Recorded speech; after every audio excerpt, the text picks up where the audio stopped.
Silk Smitha జీవిత చరిత్ర ఆధారంగా silk Smitha the queen of the south అని చెప్పేసి ఒక సినిమా రిలీజ్ అవుతుంది. దీనికి టీజర్ కూడా వచ్చింది.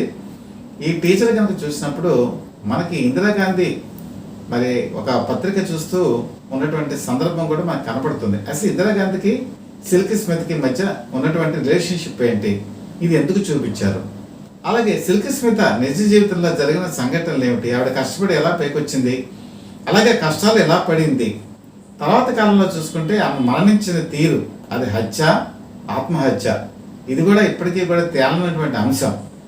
ఈ ప్రేక్షకులకి కొద్దిమందికి మాత్రం చాలా విషయాలు తెలుసు, కానీ యువ జనరేషన్కి మాత్రం చాలా విషయాలు తెలియకపోవచ్చు.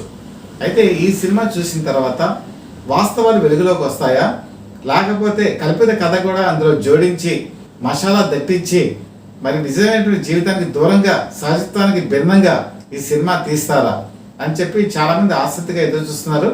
అయితే ఈ వీడియో మీరు ఆశాంతం కూడా స్కిప్ చేయకుండా చూసినట్టయితే అసలు సిల్క్ స్మిత జీవితం ఏ విధంగా మలుపులు తిరిగిందో నాకు తెలిసిన విషయాలన్నీ కూడా మీకు చెప్తాను. ముందుగా మీకు కనుక కంటెంట్ కనుక నచ్చినట్టయితే మీరు లైక్ బటన్ ప్రెస్ చేయండి. అలాగే మీకు ఈ వీడియోస్ కనుక నచ్చినట్టయితే మీరు మీ ఫ్రెండ్స్కి రిలేటివ్స్కి షేర్ చేయండి.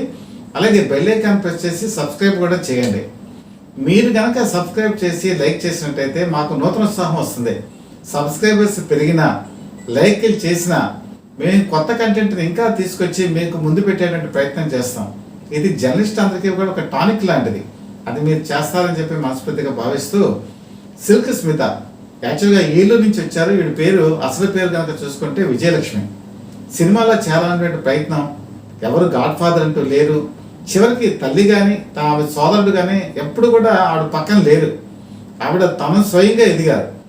అలా ఎదిగారంటే చివరికి ఛాయాదేవి అని చెప్పేసి 1980 దశకంలో అప్పటికి ఆవిడకి పెద్ద క్యారెక్టర్స్ లేవు, కొన్ని క్యారెక్టర్ ఆర్టిస్ట్గా చేస్తున్నారు. ఆవిడ దగ్గర టచ్అప్ గర్ల్గా జాయిన్ అయ్యారు. టచ్అప్ గర్ల్ అంటే చాలా చిన్న పోస్టు. అక్కడి నుంచి మొదలు పెట్టుకొని ఆవిడ నిర్మాతని కలవటం, దర్శకుని కలవటం, అలాగే సినిమాల్లోకి ఎంట్రీ అవ్వటం కూడా జరిగింది. ఇదంతా కూడా ఆవిడ స్వయం కృషితో పైకొచ్చిందే. చాలా చిన్న క్యారెక్టర్స్ నుంచి పెద్ద స్థాయి వరకు. చివరికి డిస్ట్రిబ్యూటర్లు ఎవరైనా సరే ఈమె పాటలు లేనిదే క్యారెక్టర్ లేనిదే సినిమా ఉండదు అనేటువంటి స్థాయికి వచ్చారు. అయితే ఈవిడ జీవితం ఏ విధంగా నడిచిందంటే ఆవిడ ధైర్య సాహసాలు చాలా ఎక్కువ. ఆవిడకి భయం అనేదే తెలియదు. దానికి మీకు ఒక ఎగ్జాంపుల్ చెప్తాను. జనరల్గా ఎవరైనా సరే వ్యాంప్ క్యారెక్టర్స్ వేసేటువంటి వాళ్ళు 2 పీసెస్ మాత్రమే డ్రెస్సెస్ ఉంటాయి. జయమాల కానీ జ్యోతిలక్ష్మి కానీ ఎవరైనా సరే వాళ్ళు షూటింగ్ అయిపోయిన తర్వాత మళ్ళీ ప్యాకప్ చెప్పేసి మళ్ళీ ఇది చేసేటంత వరకు సెలవు కలుపుకొని ఉంటారు. వాళ్ళు కెమెరా ముందుకు వచ్చినప్పుడు మాత్రం సెలవు తీసేసి వెళ్తారు. కానీ సిల్క్ స్మిత షూటింగ్లో ఉండేటప్పుడు ఈ 2 పీసెస్ డ్రెస్ ఉన్నప్పుడు కూడా సెలవు కప్పుకునేవాళ్ళు కాదు, కాలు మీద కాలేసుకొని కూర్చునేవాళ్ళు. చాలామంది అనేవాళ్ళు, మీకు ఇలాగ ఇబ్బందిగా అనిపించట్టుగా లేదంటే నా పాటని లక్షలాది మంది ప్రేక్షకులు చూస్తున్నారు సినిమా థియేటర్లో, ఇక్కడ కేవలం 10 మంది చూస్తారు, ఇందులో తప్పే ఉంది, నా నటన అది అని చెప్పేసి నిర్భీతిగా చెప్పేవాళ్ళు. అంతేకాదు, ఒకసారి కనుక మీరు తమిళనాడులో కనుక చూసుకుంటే శివాజీ గణేశన్, ఎంజి రామచంద్రన్కి ఎంత పేరుందో శివాజీ గణేశన్ కూడా అంతే పేరుంది. ఒకసారి షూటింగ్కి ఆయన చూడటానికి వచ్చినప్పుడు అందరూ లేచి నిలబడ్డారు, ఒక్క మనిషి మాత్రం లేవాలా, ఆవిడే సిల్క్ స్మిత కాలు మీద కాలేసుకుని కూర్చున్నారు. శివాజీ గణేశన్ ఫీల్ అయ్యారు, ఏంటి అమ్మాయి నన్ను వస్తే గౌరవించలేదా అని చెప్పి వెళ్ళిపోయారు.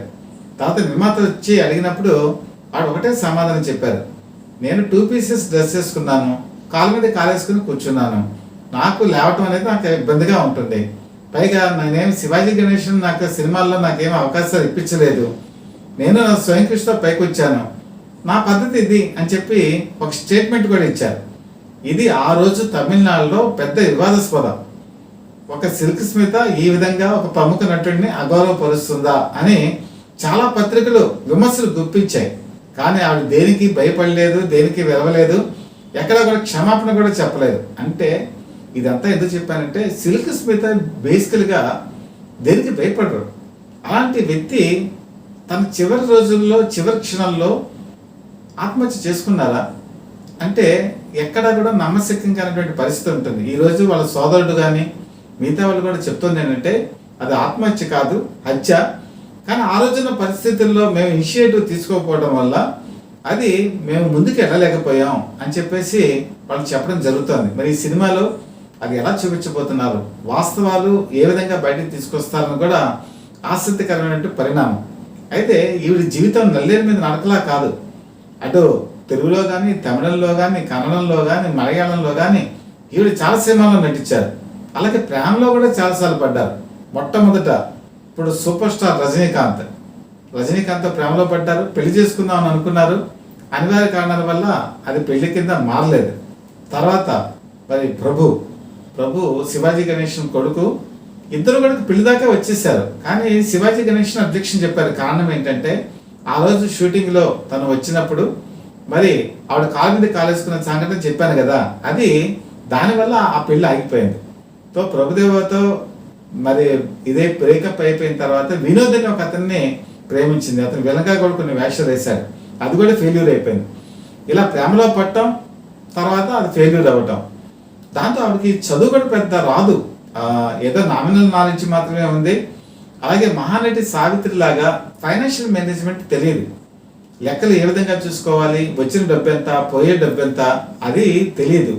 నెక్స్ట్ కుటుంబం దగ్గర లేదు. తల్లి ఎప్పుడు దూరంగానే ఉండేది, తమ్ముడు దూరంగా ఉండేవాళ్ళు. ఒక విధంగా ఆవిడ డబ్బు సంపాదించే యంత్రంలా మారింది, కానీ సరైన గైడెన్స్ ఎవరు కూడా ఇవ్వలేదు. పైగా మిస్యూజ్ కూడా చేసుకున్నారని చెప్పి అంటారు. అంటే ఆవిడ కొంత సినిమాలు తీశారు, బ్రహ్మ గురించి వచ్చేప్పటికి బ్రహ్మాన్ని తర్వాత తారుమారని చెప్పేసి అది ఆల్ ఇండియా రేడియోలో కూడా నాటక కింద వచ్చింది. దాని సినిమా కింద తీసేటప్పుడు కూడా నిజంగా ఆ స్టోరీ తెలియని వాళ్ళైతే ఏం చేస్తారంటే కమర్షియల్గా ఎక్కదని చెప్తారు, కానీ ఎవరు చెప్పలేదు. సినిమా తీసి చాలా డబ్బులు పోగొట్టుకున్నారు. అలాగే కొంతమందికి ఫైనాన్స్ చేసి డబ్బులు పోగొట్టుకున్నారు. అలాగే మేనేజ్మెంట్ సరిగా తెలియకుండా డబ్బులు ఖర్చు పెట్టి డబ్బులు పోగొట్టుకున్నారు. సంపాదించిన ఆస్తి అంతా కూడా చాలా వరకు కరగబెట్టుకొని చివరి క్షణంలో ఆవిడ మరి ఏ పాత్రైనా చేయడానికి సిద్ధం అనేటువంటి ఒక పరిస్థితి కూడా వచ్చారు.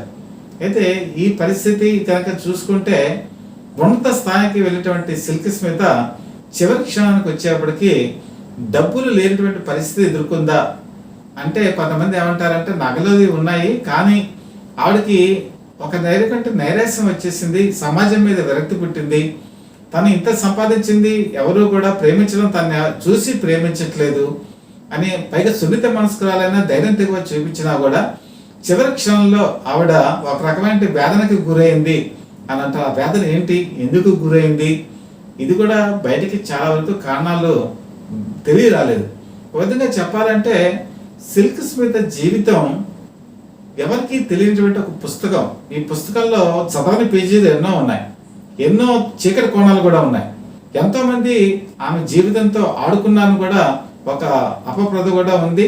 అది అపప్రద నిజమా కూడా చాలా మందికి తెలియదు.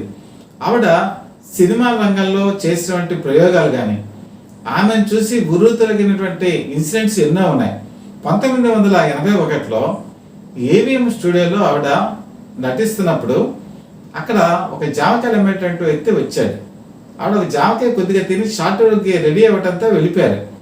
అప్పుడు అతను దాన్ని వేలకి పెడితే ఎంత 81లో 750 రూపాయలకి ఆ జామకాయ కొనుక్కున్నారు. అంటే సిల్క్ స్మిత కొన్నటువంటి జామకాయ మేము తింటే మేము అదృష్టవంతులని చెప్పేసి అప్పట్లో 750 రూపాయలు అంటే 81లో ఇప్పుడు వాల్యూ ఎంతో ఆలోచించండి. అంత పిచ్చి అభిమానుల్లో ఉండేది. ఆవిడ లేనిటువంటి సినిమా కూడా ఉండేది కాదు. చివరికి సూపర్ స్టార్ కృష్ణ తన సినీ కెరీర్లో ఎవరితో పెద్దగా మాట్లాడరు. ఒక జయప్రదతో మాట్లాడేవాళ్ళు, అలాగే సిల్క్ స్మిత్తో మాట్లాడేవాళ్ళు. సిల్క్ స్మిత్తో డ్యాన్స్ చేయాలంటే కృష్ణ చాలా ఉత్సాహం చూపించేవాడు. ఉదాహరణకి రౌడీ అన్నయ్య ఆ సినిమాలో అయితే తనతో సిల్క్ స్మిత్తో సాంగ్ ఉండాలని పట్టుకోబట్టి కూడా ఆయన ముందుకెళ్ళారు. ఇది కూడా చాలా మందికి తెలుసు. అలాంటి సిల్క్ స్మిత ఎంతో మందిని ఆకర్షించింది, ఎంతోమందికి ఆరాధ్య దేవత అయింది. తనకు సినిమా రంగంలో ఎదురు లేదనుకుంది, ఎదురు లేని చోటే చతికిల పెట్టినటువంటి పరిస్థితి కూడా వచ్చింది. చివరికి సినిమా వేషాల గురించి ఆశగా ఆతృతగా ఎదురు చూసినటువంటి సందర్భాలు కూడా ఉన్నాయి. కానీ ఇవన్నీ కాదు, ఏదో తెలియనటువంటి అదృశ్య శక్తి ఆమె మీద పనిచేసింది. అదే ఆమె మరణానికి కారణమైంది. ఇది ఇప్పటికీ కూడా ప్రపంచానికి ఎవరికీ కూడా తెలియదు. ఒకవేళ తెలుసుకునే అవకాశం కూడా మిస్ అయిపోయింది. యాక్చువల్గా ఆవిడ తను చనిపోయే ముందు ఒక గంట ముందు దాదాపు ఇప్పటి ప్రముఖ సినీ నటి అనురాధకి ఫోన్ చేసింది. నేను కొన్ని విషయాలు చెప్పాలనుకుంటున్నాను, మీ ఇంటికి వద్దామా లేదా మా ఇంటికి రాని కూడా పిలిచింది. కానీ కొన్ని అనివార్య కారణాల వల్ల రేపు మార్నింగ్ వస్తానని చెప్పి అనురాధ చెప్పారు. ఆవిడ కూడా మంచి డాన్సర్. కానీ ఆవిడ మార్నింగ్ లేచి తెలిసిన విషయం ఏంటంటే అప్పటికే రాత్రి ఆమె చనిపోయింది. నిజంగా కనుక అనురాధ ఆమె ఇంటికి వెళ్ళినా లేకపోతే సిల్క్ స్మిత అనురాధ ఇంటికి వెళ్ళినా అవి ఎందుకు ఆత్మహత్య చేసుకోవటానికి పురుకుల్పింది అని చెప్పేదేమో, కానీ అవకాశం మిస్ అయిపోయింది.